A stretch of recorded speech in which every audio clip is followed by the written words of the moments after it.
ഹരേ കൃഷ്ണ. ഒരു കുഞ്ഞനുഭവം നിങ്ങളുമായിട്ട് പങ്കുവയ്ക്കാം. എനിക്ക് യൂട്യൂബ് ചാനൽ തുടങ്ങിയ സമയത്തുണ്ടായൊരു അനുഭവമാണ്. ഞാൻ ഭഗവാനെ എന്നും നന്നായിട്ട് അണിയിച്ചൊരുക്കി ഉടയാടയൊക്കെ ചാർത്തി മാലയൊക്കെ കെട്ടിയിട്ടിട്ട് ഞാൻ ഫോട്ടോ എടുക്കും. ഫോട്ടോ ഇട്ടിട്ട് സ്റ്റാറ്റസ് ഇടും. എന്നിട്ട് അതിന് നല്ല സോങ് ഒക്കെ ഇതാക്കിയിട്ട് സ്റ്റാറ്റസൊക്കെ ഇടും. അപ്പോൾ എനിക്കൊരു യൂട്യൂബ് ചാനൽ തുടങ്ങിയാലോ എന്ന്. അന്നേരം ഭഗവാനോട് ഞാൻ അനുവാദം ചോദിച്ചു. എന്നിട്ട് ഭഗവാനോട് പറഞ്ഞ് എനിക്കൊരു പേര് മനസ്സിൽ തോന്നിപ്പിക്കണേന്ന്. അപ്പോൾ എൻ്റെ മനസ്സിൽ വന്ന പേരെന്ന് വെച്ചാൽ രാധാമാധവ് എന്നാണ്. അപ്പം ഞാൻ ആ രാധാമാധവ് എന്നൊക്കെ വെച്ചിട്ട് എല്ലാം ക്രിയേറ്റ് ചെയ്ത് എല്ലാം റെഡിയാക്കി. എന്നിട്ട് ഒരു പോസ്റ്റ് ചെയ്യണമല്ലോ. അപ്പോൾ ഉച്ച സമയമായിരുന്നു. അപ്പം ഞാൻ വിചാരിച്ച് കണ്ണൻ്റെ ഉച്ചപൂജ അലങ്കാരം തന്നെ ചെയ്യാമെന്ന്.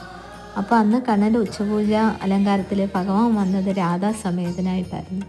അപ്പോൾ എനിക്ക് ഭയങ്കര സന്തോഷമായി. കാരണം ഞാൻ പേരിട്ടത് രാധാമാധവ് എന്നല്ലേ.